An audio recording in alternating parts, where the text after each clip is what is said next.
మొదటగా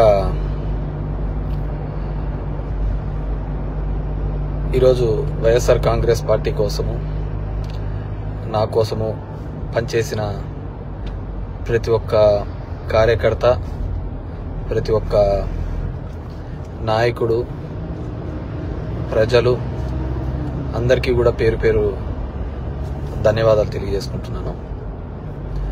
it's a big question. And గెలిచినటువంటి సత్యకుమార్ కూడా ధన్యవాదాలు తెలియజేసుకుంటున్నాను. కంగ్రాచులేషన్స్. ఇట్స్ బిగ్ క్వశ్చన్ నాకు, అసలు ఎక్కడ ఏమి చేశాము అని. అంటే ఓవరాల్గా కూడా రాష్ట్ర ప్రభుత్వం కావచ్చు, నేను కావచ్చు, ఎప్పుడు కూడా పేదవాళ్లకు అండగా ఉండాలా, పేదవాళ్లకు తోడుగా ఉండాలని జగన్మోహన్ రెడ్డి గారు ఆలోచించారు. నేను అదే విధంగా ఆలోచించిన ఈ 5 years అయితే అసలుకు. ఈ వీడియో కానీ మీకు నచ్చినట్లయితే లైక్, కామెంట్, షేర్ చేయండి. మరిన్ని అప్డేట్స్ కోసం సబ్స్క్రైబ్ చేయండి.